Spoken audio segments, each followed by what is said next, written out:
Hello et bienvenue pour ce nouvel épisode de podcast. Bienvenue sur Business et moi, je suis Amélie Richard, la fondatrice, et je suis hyper contente de te retrouver aujourd'hui pour un épisode un petit peu particulier. On va aller dégommer les croyances situées en micro-entreprise. Aujourd'hui, nous allons découvrir ensemble les secrets pour aller augmenter ton salaire. Même si tu penses que finalement en micro-entreprise, il n'y a pas grand-chose qui est possible parce que quoi qu'il en soit, tu passes à la caisse de l'URSSAF et en gros, il n'y a pas grand-chose à faire.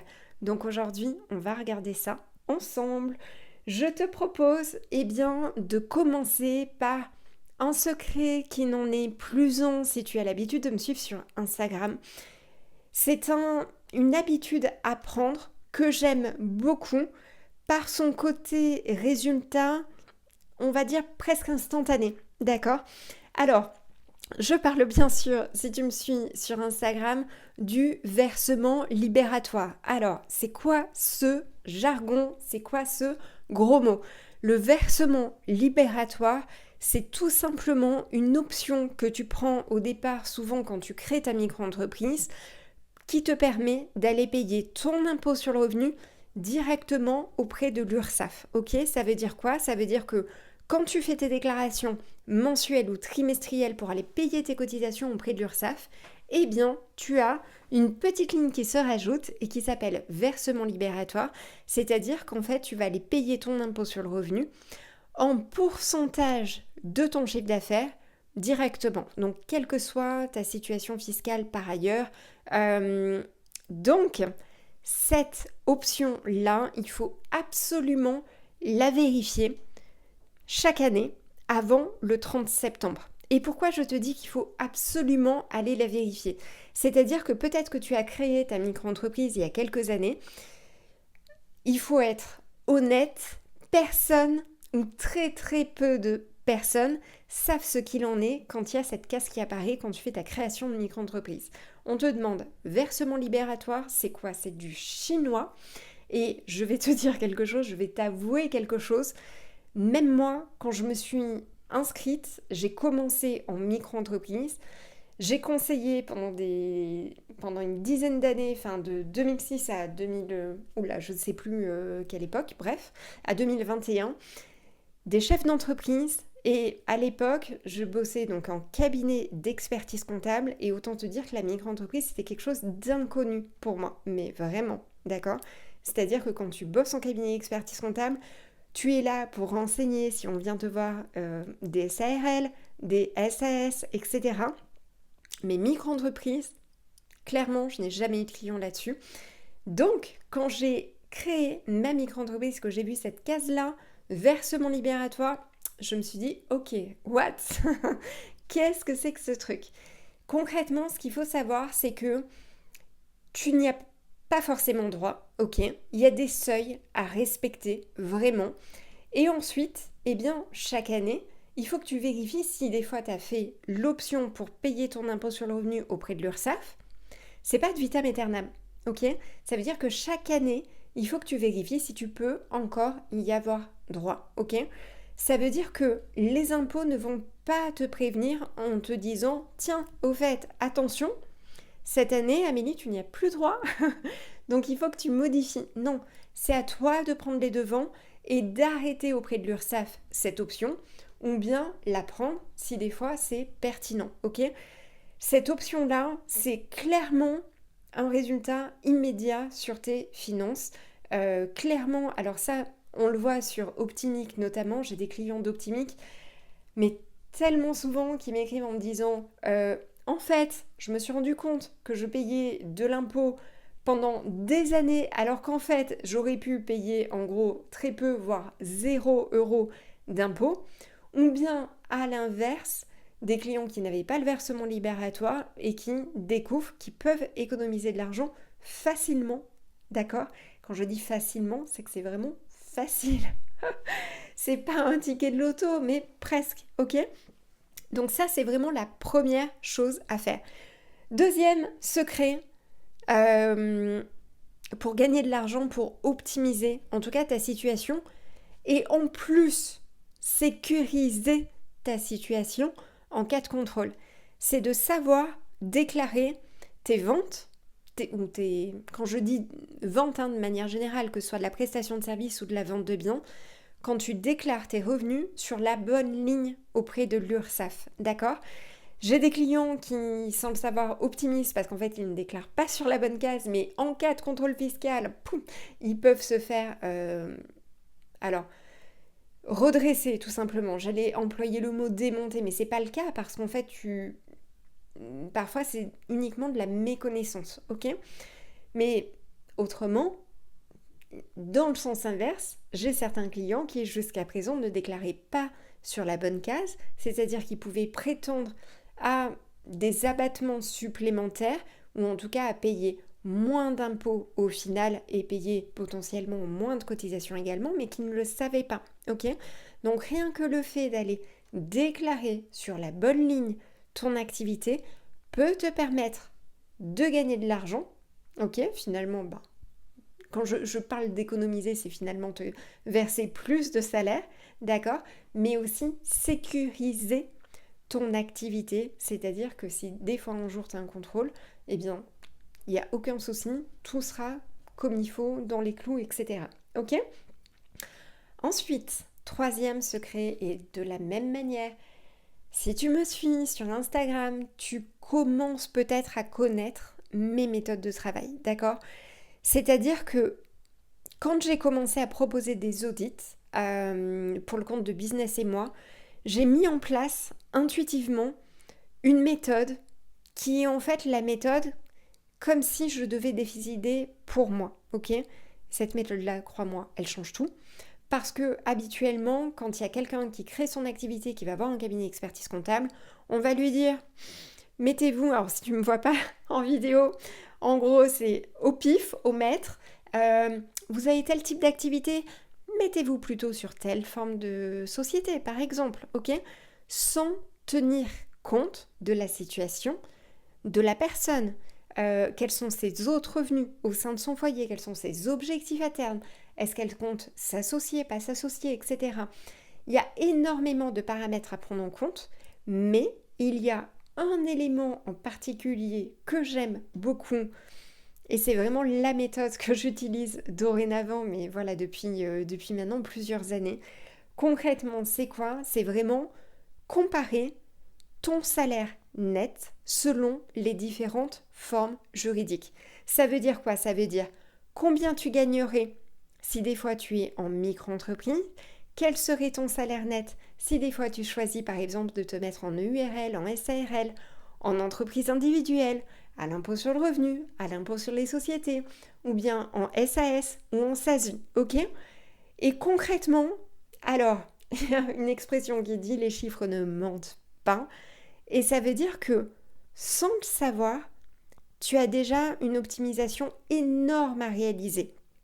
Et ça, peu importe ton domaine d'activité, alors, il y a encore pas si longtemps, j'ai une personne qui m'a dit en message privé, mais moi, qu'est-ce que tu en penses ? Il faudrait que je me mette sous telle forme, telle forme. Non, en fait, je ne sais pas et je ne peux pas répondre. C'est-à-dire que si tu as une personne autour de toi qui te dit « Oh, tu devrais te mettre dans telle situation », surtout ne l'écoute pas.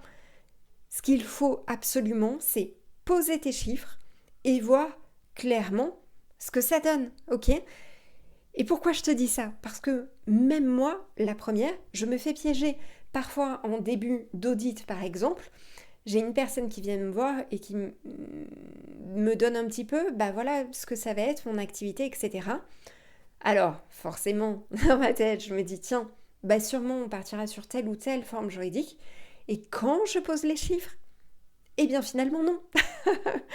Donc pour te dire, les chiffres ne mentent pas et il faut vraiment regarder tout dans le détail. C'est vraiment une piste d'optimisation dont personne n'a conscience aujourd'hui. Et ça veut dire quoi ?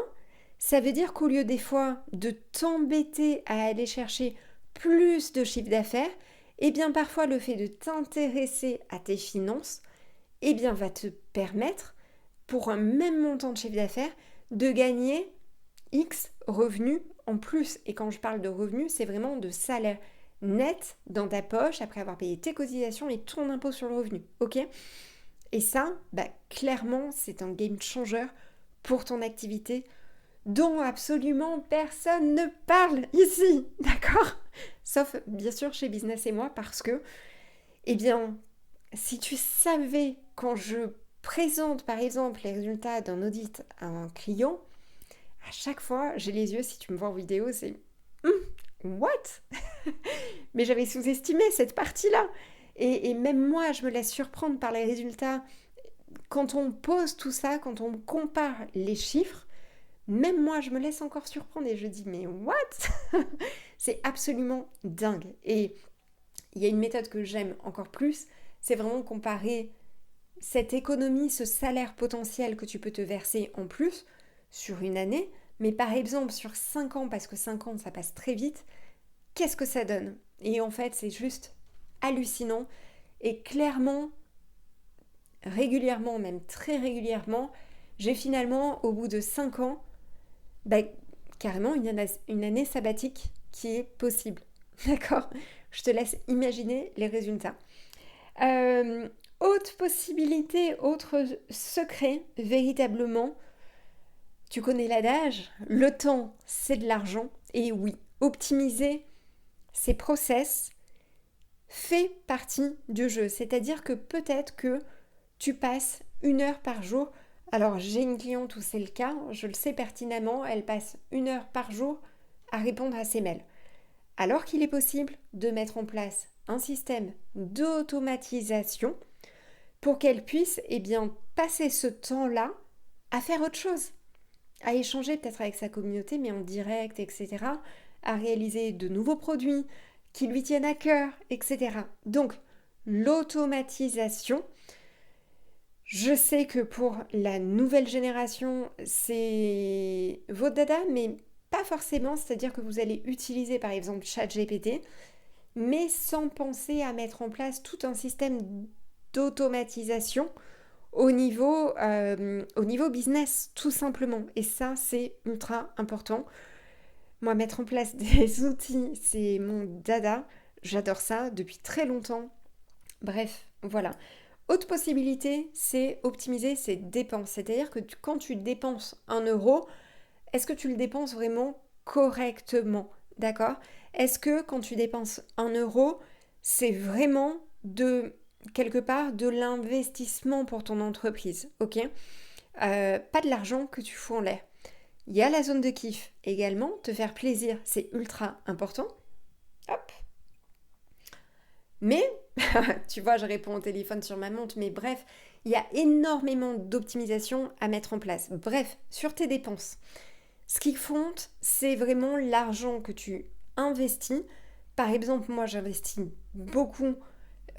beaucoup investi l'année dernière, par exemple, sur des formations, parce que pour moi, c'était très important et c'était pas de l'argent mis en l'air, c'était quelque part, j'investis 100 euros dans une formation, je sais que ça va me rapporter 3 fois plus. D'accord?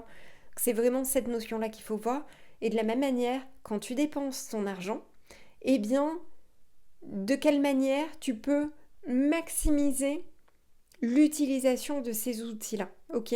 Ça, c'est vraiment quelque chose que j'adore et qu'on voit par exemple sur Intale, qui est un autre produit pour les créateurs d'entreprises que j'adore. C'est mettre en place des outils. En gros, pour 20 euros, de quelle manière tu peux utiliser tous des outils qui t'éviteront d'avoir plusieurs abonnements, par exemple. Ok? Petit bonus, avant de terminer cet épisode. Il y a vraiment des choses qui sont très importantes pour moi à mettre en place. Ça, je l'ai appris notamment de mon papa, qui est chef d'entreprise également.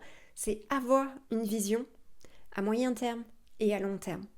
Et tout ça, aujourd'hui, tu peux être rémunéré par ton entreprise, par le salaire que tu as au quotidien, mais ton entreprise peut être considérée comme quelque part un investissement immobilier, d'accord? Dans le sens où tu construis un patrimoine et ce patrimoine-là, de quelle manière il va pouvoir participer à ta rémunération, à ton enrichissement à moyen ou à long terme, ok? Donc par rapport à ça, il y a énormément de stratégies à mettre en place, mais ta vision, le fait d'anticiper et d'imaginer les choses à l'avance, ça va aussi pouvoir te permettre de structurer les choses correctement. C'est-à-dire que si par exemple tu as envie d'investir dans de l'immobilier à moyen terme, à long terme, de quelle manière tu vas pouvoir utiliser ton entreprise, ok? Ça va être quoi? Ça va être par exemple acheter de l'immobilier pour ton entreprise. Premier cas. Mais ça va être également de quelle manière je peux utiliser le cash que génère mon entreprise pour ensuite ne pas forcément utiliser le cash par le biais du salaire, d'accord? Mais qu'est-ce que j'aurai comme possibilité d'utiliser ce cash en direct, donc sans passer par la case Monopoly, URSSAF, impôt sur le revenu, mais est-ce que j'ai pas des raccourcis directement qui me permettraient d'investir dans de l'immobilier sans passer par la case salaire? En fait, toute ta vision à moyen terme ou à long terme, il faut que tu anticipes tout ça pour ensuite imaginer une structuration. Je te dis pas d'y aller dès le départ, je te dis d'y aller par étapes, mais structurer ta vision, ensuite on va traduire ça sur une structuration juridique, comptable, fiscale, etc., qui vont te permettre de maximiser tout le rendement de ton entreprise et de faire en sorte quelque part que ton entreprise, ça soit pas juste quelque chose que tu construis à l'instant T, du moment que tu es là aux commandes de ton entreprise, mais ça peut être aussi quelque chose qui te survivra pour après, d'accord? Et qui continuera de vivre, qui continuera de servir ta mission si tu as une mission par le biais de ton entreprise, mais tout ça, c'est très important. Alors voilà, on arrive à la fin de cet épisode, j'espère que ça t'aura plu. N'hésite pas à commenter, n'hésite pas à t'abonner sur la plateforme de ton écoute, Spotify, YouTube. N'oublie pas de me retrouver sur Instagram, je t'en dis plus très vite. Ciao, ciao!